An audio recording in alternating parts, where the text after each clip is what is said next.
नमन सौ बार नमन, सौ बार नमन हो नारी तुम्हारी, हर बात निराली है। ममता तो तेरी एक अमृत की प्याली है। सौ बार नमन, सौ बार नमन नमन नमन, सौ बार नमन, सौ बार नमन हो नारी तुम्हारी, हर बात निराली है। ममता तो तेरी एक अमृत की प्याली है। सौ बार नमन, सौ बार नमन, सौ बार नमन।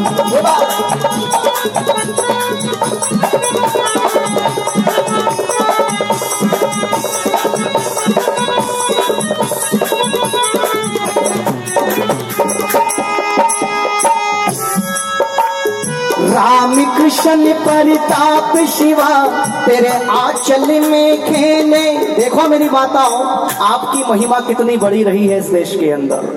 राम कृष्ण परिताप शिवा तेरे आंचल में खेले, तू वीरों की जननी तेरे काम है अलबेले, तू वीरों की जननी तेरे काम है अलबेले।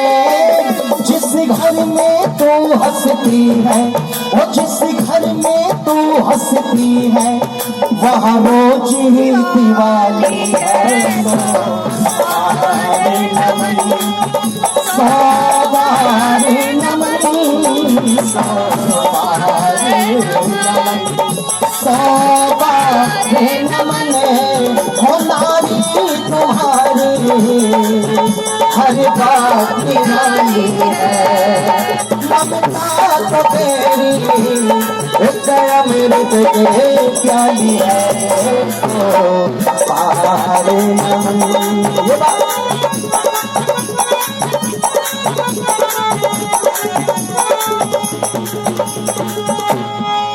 कहते हैं कि राम कृष्ण प्रताप शिवा वीर भगत सिंह चंद्रशेखर आजाद तेरी गोदी में खेले, और तू वीरों की जननी, और प्रधान जी तेरे काम है अलबेले। एक व्यक्ति सभा में खड़ा हो गया मेरी माता। इस पंक्ति को सुनकर के जैसे अक्सर लोग खड़े हो जाया करते हैं कई बार, तो वो भी हो गया। बोले संदीप जी मैं इस बात को नहीं मानता हूँ। मैंने कहा किस बात को नहीं मानते? बोले मैं इस बात को नहीं मानता हूँ जो बात आपने अभी कही है वो समय दूसरा हुआ करता था। जब राम ने जन्म लिया, कृष्ण ने माँ की कोख से जन्म लिया, और आपने क्रांतिकारियों की बात कही, तो मैं कहना चाहता हूँ अब वो माँ की कोख नहीं रही है जो वीरों को पैदा किया करती थी, जो भगत सिंह को पैदा किया करती थी, जो नेताजी सुभाष चंद्र बोस को पैदा किया करती थी। अब वो कोख नहीं बची है। अच्छा गुरुग्राम वालों, क्या आपका भी ऐसा ही मानना है क्या? बोलो, यदि संदेह नहीं है तो एक स्वर में बोला करो। क्या आज मेरी माँ की कोख में वो ताकत नहीं रही क्या जो एक वीर को पैदा ना कर सके? संदेह में बोल रहे, जोर से बोलो, है ना? बिल्कुल है। मैंने कहा भाई साहब आप गलत कह रहे हो। बोले जी नहीं मैं बिल्कुल सही कह रहा हूँ। बोले अब भगत सिंह पैदा नहीं होते। मैंने कहा सुनो, भगत सिंह के समय की बात मैं नहीं करूंगा, चंद्रशेखर आजाद के समय की बात मैं नहीं करूंगा। अरे मैं तो यहाँ लेटेस्ट बात करने के लिए आपके बीच में आया हूँ, और लेटेस्ट बात ये है, लेटेस्ट उदाहरण ये है कि मैं आपके बीच में 20 साल पुराना उदाहरण नहीं, 15 साल पुराना उदाहरण नहीं, 10 साल पुराना उदाहरण भी नहीं, अरे 5 साल पुराना उदाहरण भी नहीं, मात्र 3 साल पुराना उदाहरण आपके बीच में दूंगा। एक माँ ने पैदा किया था मेरी माताओं, ऐसे शेर को पैदा किया था जो पाकिस्तान में गया और पाकिस्तान के जहाज को तोड़ के मरोड़ के मात्र 48 घंटों में वापस आ गया था। जल्दी बोल दो उस वीर का क्या नाम? अभिनंदन, अभिनंदन, अभिनंदन, वीर अभिनंदन। नंदन मेरी माता। ओहो, नमन है उस माँ की कोख को जिसने शेर को पैदा किया। आप जानते हो दिशा भटक गया था वो आपका बेटा।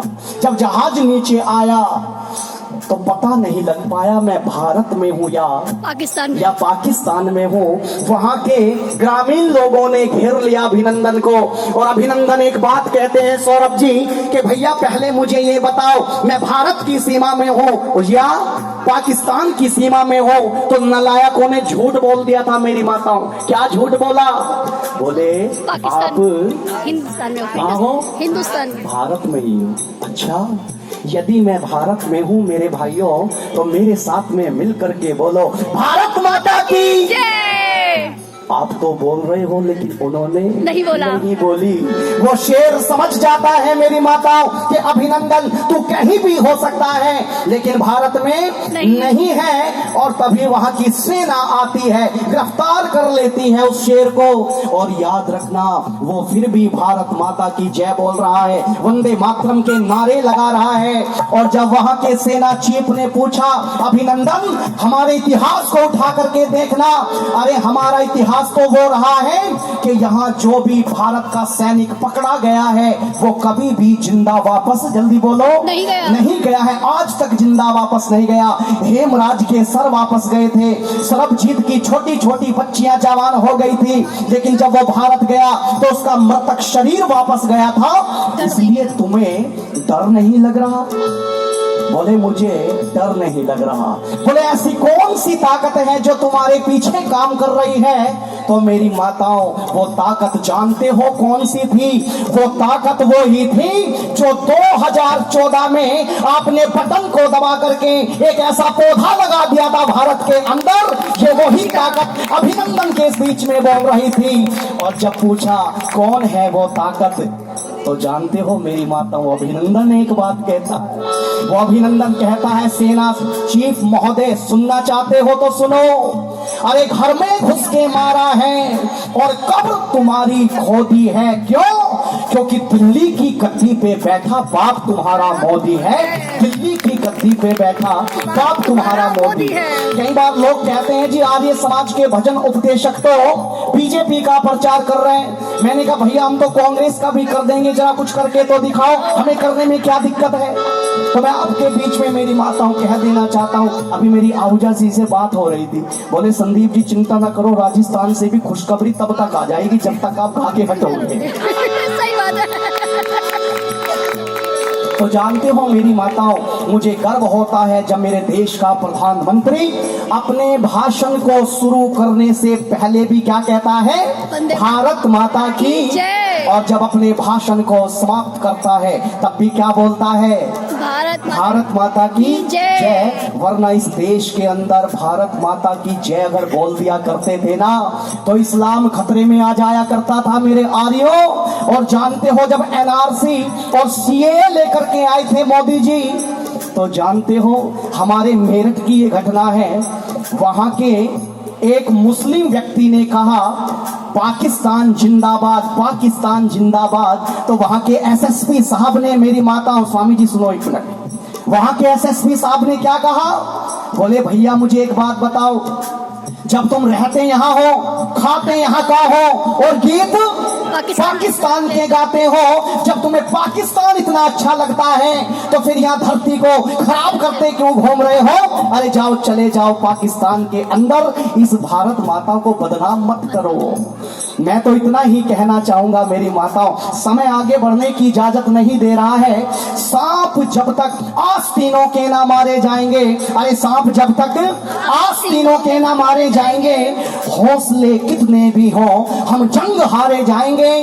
और दुश्मनों के साथ तो हम फिर करेंगे फैसले, पहले घर के जाहिलों के सर उतारे जाएंगे, पहले घर के जाहिलों के सर उतारे जाएंगे।